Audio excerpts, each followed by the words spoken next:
Assalamualaikum warahmatullahi wabarakatuh. Selamat pagi semuanya. Kembali lagi di kelas teori komunikasi saya. Dan kali ini pembahasan kita akan masuk pada teori kegunaan dan kepuasan atau sering disebut dengan uses and gratification theory. Oke, jadi kita lihat ya teori uses and gratification ini seperti apa. Nah, pertama yang ingin saya tanyakan adalah what have you done today? Jadi kira-kira apa yang udah Anda lakukan hari ini? Kita lihat. Membaca, main, menonton TV,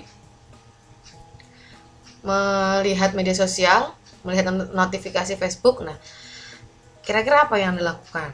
Nah, ini ada kaitannya dengan teori ini nantinya. Oke. Apapun itu, kita mungkin telah dan akan berhubungan dengan beberapa bentuk dari media ini. Nah, saya yakin pasti ada yang mengakses. Pertama kali yang kalian lakukan, apa yang lakukan kalian hari ini pasti ada kaitannya dengan sosial media ini semua, gitu ya. Entah itu mengakses, entah itu membuka, entah itu update dan lain sebagainya. Oke, kita masuk ke, nah ini dia, ini penemu teorinya atau tokoh pelopornya. Pertama ada Elihu Katz, kemudian ada Bloomer. Dan yang terakhir ada Mikhail Gurevich. Oke, ini sejarah awalnya ya. Jadi uses and gratification ini muncul pada tahun 1940 sampai 1950. Melakukan penelitian mengapa halayak terlibat dalam berbagai jenis perilaku komunikasi. Nah, ini kemudian dia berkembang gitu ya sampai 1980-an. Jadi ada kaitannya tentang perilaku komunikasi halayak. Nah, teori uses and gratification ini adalah kebalikan dari teori peluru atau jarum hidropodermik. Nah, ini teori lama banget, teori udah tua gitu ya kalau teori peluru. Nah, dalam teori peluru, media sangat aktif dalam all powerful membombardir audiens. Jadi kalau teori peluru tuh menganggap bahwa masyarakat itu atau audiens itu ya hanya menerima saja informasi yang disajikan oleh si media tanpa dia menyaring gitu loh, menerima apa adanya gitu.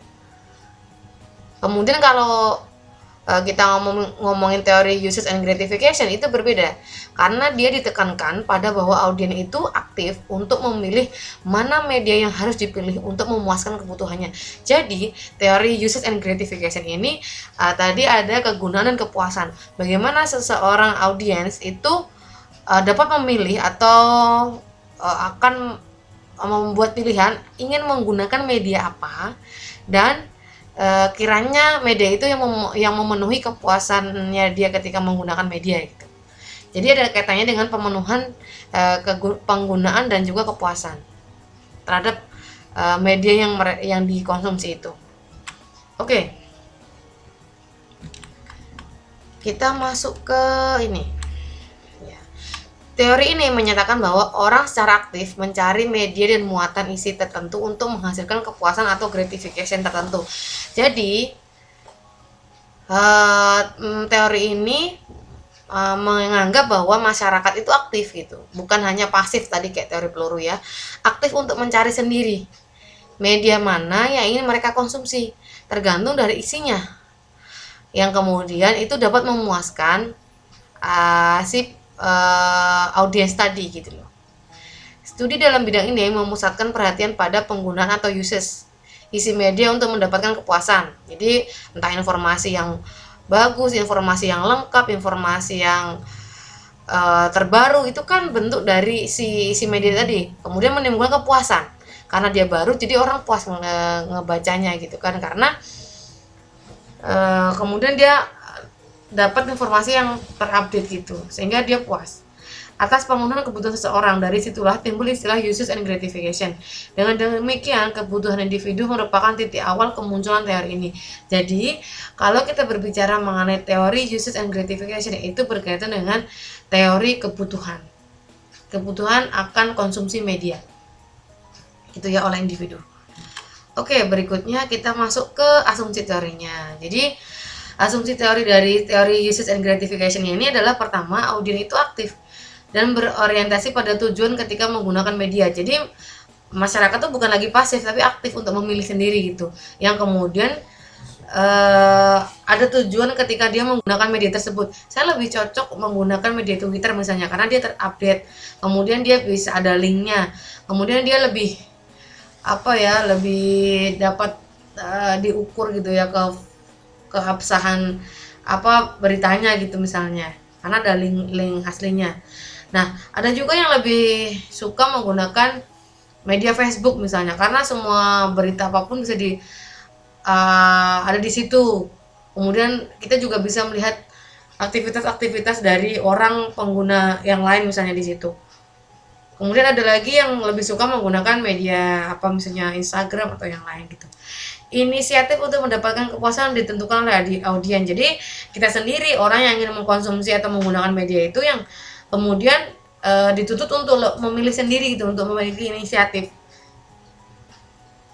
Oh, saya nggak suka media online ini misalnya karena dia suka menggunakan judulnya clickbait, beda sama isinya gitu.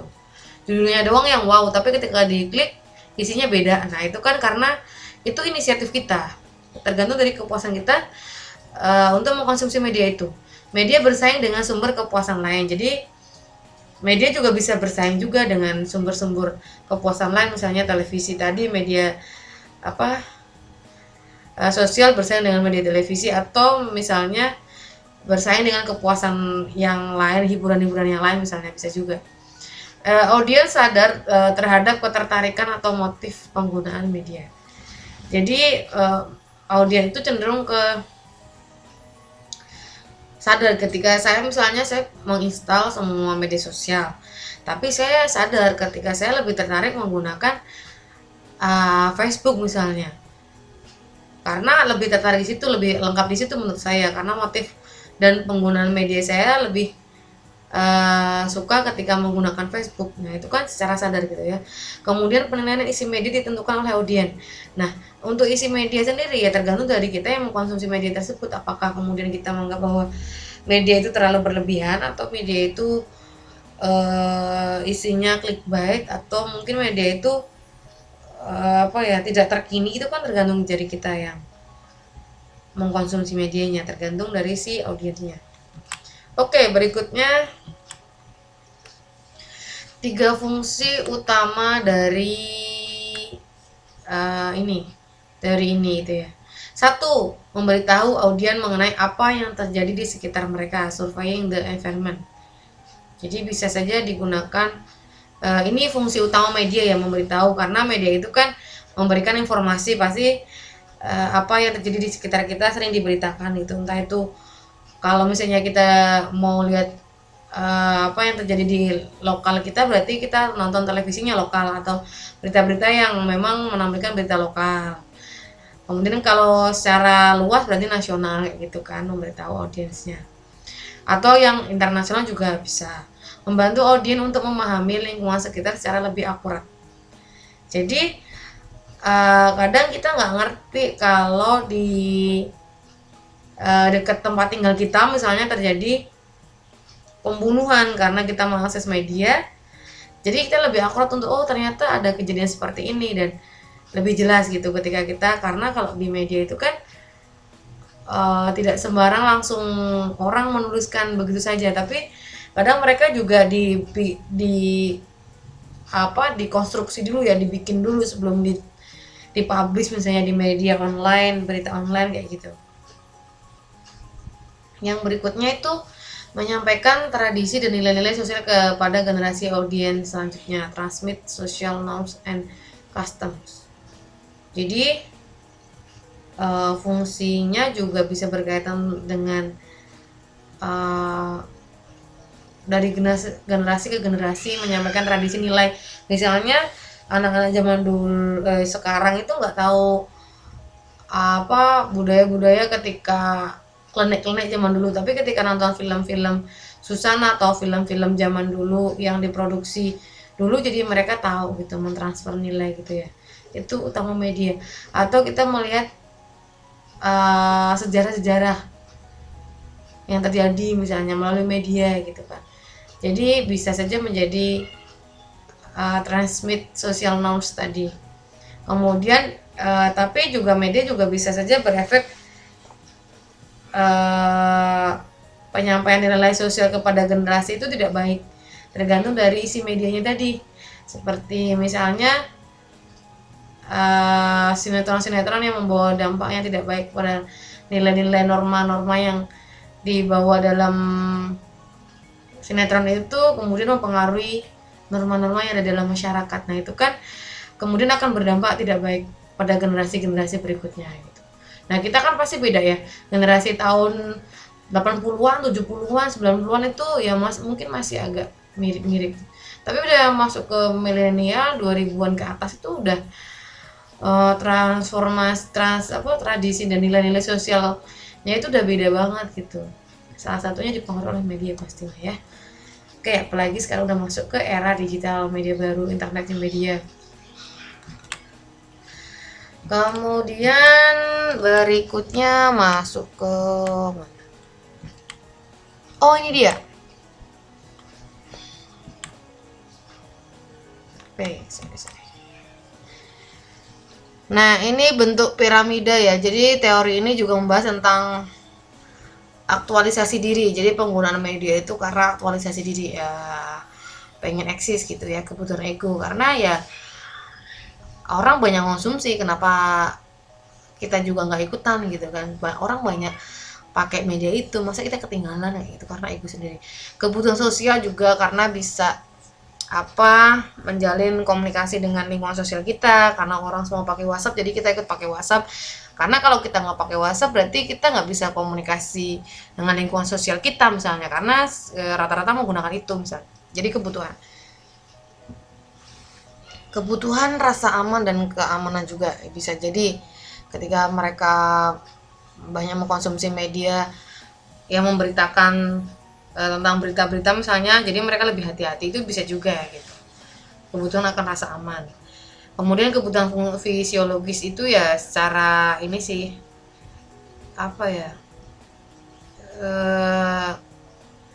pribadi seseorang sendiri gitu ya, kebutuhan masing-masing orang gitu secara fisiologis untuk menggunakan media itu. Kemudian ada model-model dari teori usage and gratification. Jadi ada beberapa model di sini yang masuk dalam teori usage and gratification. Yang pertama adalah model transaksional, yang dipengaruhi dua faktor. Di sini adalah karakteristik pesan dan orientasi psikologis individunya. Contoh, berita mengenai rencana kenaikan gaji guru akan memberikan efek besar kepada audiens yang berprofesi sebagai guru. Jadi efeknya kayak gitu. Maka guru-guru juga pasti akan mencari berita-berita yang berkaitan dengan kenaikan gaji itu gitu kan, karena itu kebutuhan mereka, karena itu memuaskan mereka. Oh berarti bener ini beritanya, oh berarti berapa persen nih naiknya. Itu kan secara transaksional gitu ya, karakteristik dari pesannya sama orientasi dari psikologi si individunya tadi berpengaruhnya. Oke, yang kedua ada model pencarian kepuasan dan aktivitas audiens. Jenis kepuasan tertentu yang dicari serta sikap audiens menentukan perhatian terhadap isi pesan media. Jadi, orang yang bermasalah dengan rambut rontok akan memberi perhatian lebih pada iklan sampo khusus rambut rontok. Nah, jadi kan tergantung dari kebutuhan si pengguna medianya tadi, tergantung dari isi medianya. Ketika dia lagi sedih misalnya dan dia cari hiburan, pasti misalnya nonton acara lawak untuk memenuhi kebutuhan dia agar dia tidak sedih lagi, misalnya butuh hiburan, stres, itu kan bisa. Atau dia bisa terhibur dengan nonton film-film Korea, itu kan tergantung dari kebutuhannya dia. Jadi dia akan memberikan perhatian lebih kepada isi media tadi. Jadi pesan isi media tadi tergantung dari kebutuhannya dia gitu. Itu tergantung dari model pencarian kepuasan dan aktivitas audiens yang terjadi di situ. Kemudian model ketiga adalah ini, nilai dan harapan. Kepuasan yang diperoleh seseorang dari media massa ditentukan oleh sikap, kepercayaan, dan evaluasi orang tersebut terhadap pesan media. Jika seseorang percaya bahwa program komedi dapat menghiburnya, maka ia akan mencari kepuasan terhadap kebutuhannya dengan menonton program komedi. Nah, kayak gitu. Jika mungkin seseorang akan lebih bahagia ketika dia nonton film Korea, jadi dia akan memenuhi pemuasan kebutuhan untuk mencari kebahagiaan tadi dengan nonton film Korea. Gitu. Yang terakhir ada model penggunaan dan ketergantungan beberapa elemen tertentu dalam sistem media seperti struktur masyarakat, perbedaan individu dan sistem media itu sendiri menyebabkan orang menggunakan dan bergantung pada media. Jadi karena sering menggunakan, karena sering kayak bagian penting dari hidup kita. Misalnya kayak kalau kita nggak mengakses media sosial itu seolah-olah nggak bisa gitu, karena udah tergantung tadi ya, media yang kita gunakan kita udah tergantung. Ya misalnya sehari aja nggak buka internet itu atau media sosial kayaknya nggak bisa, sulit. Atau sehari nggak nonton televisi mungkin nggak bisa kayak gitu, karena itu ada namanya ketergantungan di situ dalam penggunaan media tadi gitu ya. Jadi harus berhati-hati. Mungkin sekarang yang lagi booming, sehari nggak bikin TikTok itu kayak ada yang kurang gitu harinya. Nah ini karena sudah ketergantungan. Oke, dalam masyarakat industri modern, orang semakin tergantung pada media, betul sekali. Memahami dunia sosial mereka melalui media. Jadi lagi tren rambutnya kayak kuda poni misalnya. Jadi semua menganggap bahwa itu tren, ikutin. Kemudian ada tren lagi pakai TikTok. Jadi semua pakai TikTok. Memahami dunia sosial mereka melalui media tadi. Kadang orang lihat orang lagi marahan apa enggak lihat media sosial, orang lagi bahagia apa enggak lihat media sosial, orang lagi sedih apa enggak dilihat melalui media sosial tadi. Karena itu bentuk dari memahami dunia sosial. Sekarang sudah tergantung pada hal tersebut. Tuh ya, bertindak secara bermakna dan efektif dalam masyarakat. Jadi bisa juga mempengaruhi tindakan kita di tengah-tengah masyarakat. Begitu. Kemudian untuk menemukan fantasi dan sebagai pelarian bisa juga, karena orang kecewa dengan dengan lingkungan sosial mereka yang nyata gitu, sehingga mereka lebih suka nonton atau mengkonsumsi media, misalnya nonton film terus gitu untuk kebahagiaan mereka, dan dia ansos misalnya, antisosial gitu kan, karena ada fantasi, menemukan fantasi tertentu. Jadi ada orang yang seperti itu. Oke. Ini ada beberapa bentuk ya kebutuhan yang dipuaskan media. Ada beberapa bentuk kebutuhan yang memang itu bisa dipuaskan oleh media. Ini ada beberapa. Nah, ini ada 5. Yang pertama adalah kebutuhan kognitif, afektif, integrasi personal, kebutuhan integrasi sosial, dan pelepasan ketegangan. Oke, kita bahas yang pertama dulu. Kebutuhan kognitif adalah kebutuhan untuk memperoleh informasi dan pengetahuan dan pemahaman. Jadi setiap orang itu ketika dia mengkonsumsi media itu untuk memperoleh informasi, pengetahuan, dan pemahaman mereka terhadap sesuatu hal yang terjadi. Kalau afektif itu lebih ke kebutuhan yang berkaitan dengan pengalaman emosional yang menyenangkan atau estetis. Jadi pengalaman dirinya mereka. Nah, misalnya contohnya kognitif itu ketika menonton televisi atau berita. Itu kan dia memperoleh informasi gitu ya. Informasi apa yang terjadi di sekitar, apa yang terjadi di negara kita sendiri misalnya. Kemudian misalnya nonton video bagaimana memasang lantai keramik, jadi kan kita tahu pemahaman gitu kan. Film dokumenter atau sejarah, jadi memahami sejarah-sejarah negara sendiri, sejarah-sejarah negara lain, itu dari beberapa film dokumenter yang ditayangkan gitu, untuk pengetahuan.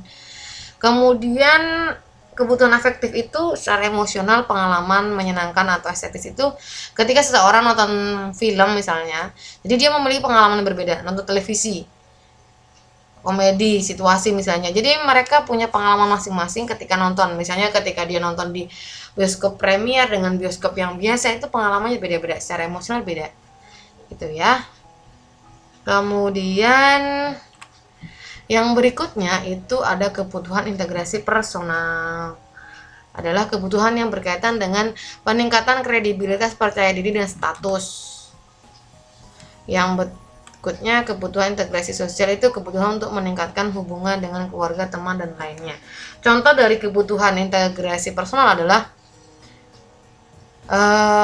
misalnya kita mengkonsumsi video-video motivasi, dari motivator-motivator, misalnya kayak Meridiana, kemudian kayak siapa ya, Jamil Azaini, misalnya kayak Pak Erik. Nah itu kan bisa saja ada namanya peningkatan kredibilitas diri kita, kepercayaan diri kita, atau misalnya lebih ke apa ya, kayak ada pemuasan kebutuhan yang muncul di situ gitu, merasa lebih semangat menjalani hidup, merasa lebih semangat menghadapi masalah. Nah itu kan bisa muncul gitu. Nah yang berikutnya adalah kebutuhan integrasi sosial tadi, meningkatkan hubungan dengan keluarga, teman, dan lainnya, itu misalnya melalui media sosial. Kalau zaman dulu kan ada email, media sosial, Facebook, Twitter, sekarang WhatsApp, kemudian Line, dan banyak lagi lah. Pokoknya itu media sosial yang kita butuhkan untuk mengintegrasikan hubungan sosial kita dengan keluarga, dengan teman-teman, dengan lingkungan sosial kita. Bisa melalui itu semua gitu ya. Oke. Nah, ini contoh media. Kebutuhan plus pasang ketegangan yang berikutnya. Kebutuhan yang berkaitan dengan upaya menghindarkan tekanan, ketegangan, dan hasrat akan keanekaragaman. Contohnya adalah televisi, film, video, internet. Nah, ini dia. Jadi kebutuhan untuk apa ya, lebih merelaksasikan diri gitulah.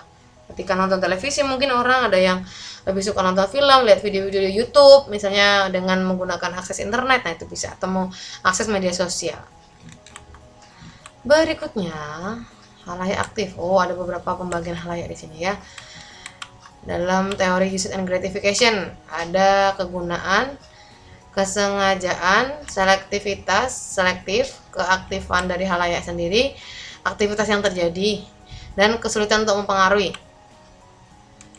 Jadi karena halayak itu aktif untuk memilih medianya, menggunakan medianya, mengakses informasi, jadi pasti itu berkaitan dengan ya seberapa bergunanya ketika dia mengakses media sosial misalnya, atau misalnya karena kesengajaan, karena selektivitas, jadi selektif, tidak semua media sosial dia gunakan gitu, dia hanya menggunakan Twitter aja gitu, no yang media sosial yang lain no gitu.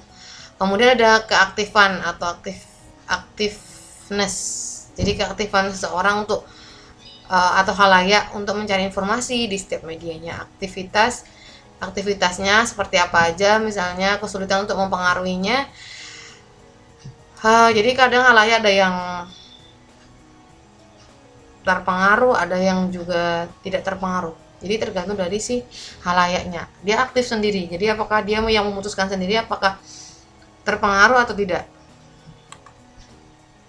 Nah, contoh dan analisis kasus. Ini contohnya ya. Jadi kalau ini ngambil contohnya itu pemilu tahun 2014. Walaupun kemudian tahun 2000 berapa ya? Ada pemilu lagi kan 2019.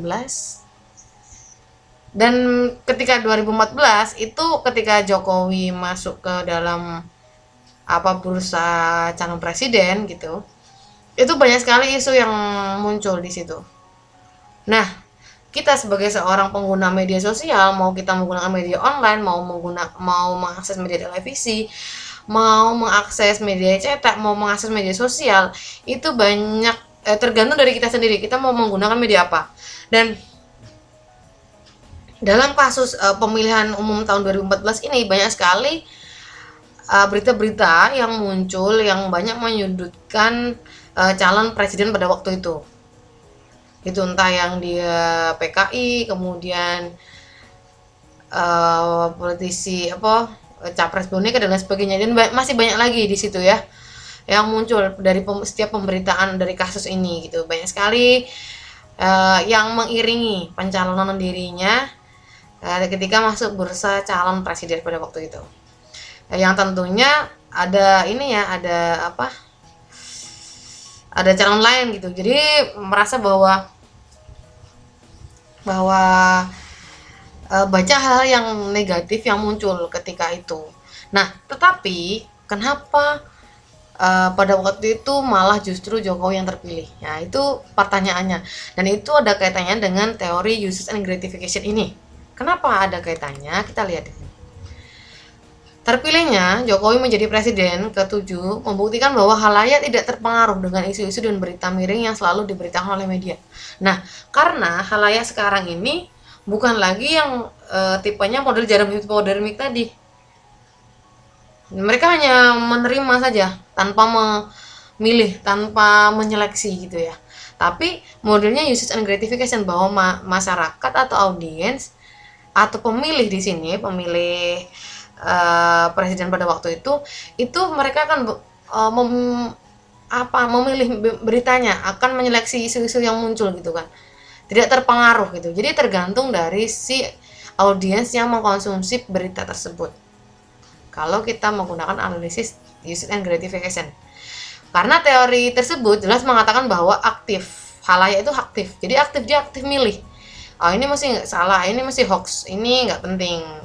Hal kayak itu hanya menjatuhkan misalnya, sehingga mempunyai inisiatif sendiri untuk memilih media-media yang dia konsumsi.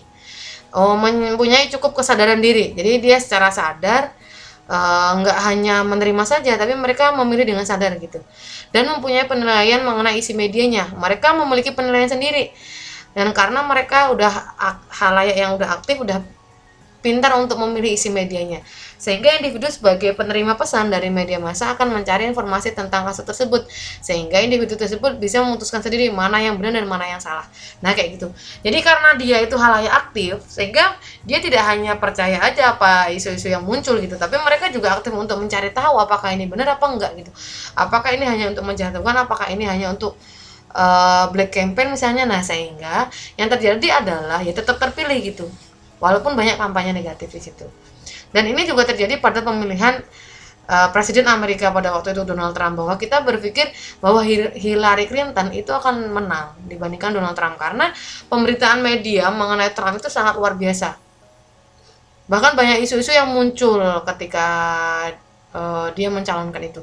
Tapi ternyata justru dia yang jadi presiden gitu kan. Dia karena masyarakat itu aktif gitu ya, melihat isi media. Dan ternyata kalau kita gabungkan dengan teori agenda setting, bahwa setiap media itu memiliki agenda sendiri-sendiri, nah itu bisa jadi lah ya, mereka tetap saja media itu memiliki kuasa gitu lah tentang apa yang diberitakan intinya. Oke, jadi intinya adalah teori ini melihat media mempunyai pengaruh terbatas karena pengguna mampu memilih dan mengendalikan. Jadi pengaruhnya terbatas karena masyarakat atau si pengguna medianya ini bisa mengendalikan dan memilih. Orang memiliki kesadaran diri dan mereka mampu memahami dan menyatakan alasan mereka menggunakan media. Media merupakan salah satu cara untuk memuaskan kebutuhan yang dimiliki. Jadi gitu ya, karena masyarakat itu halayak yang aktif tadi. Oke. Terima kasih. Itu pemaparan mengenai teori usage and gratification. Semoga dapat dipahami dan semoga kita menjadi salah satu halayak yang aktif untuk selalu mencari kebenaran di setiap berita yang kita konsumsi gitu ya, atau informasi atau media yang kita konsumsi begitu. Oke, terima kasih, semoga bermanfaat. Mohon maaf apabila ada kekurangan dari saya. Saya Iris. Assalamualaikum warahmatullahi wabarakatuh.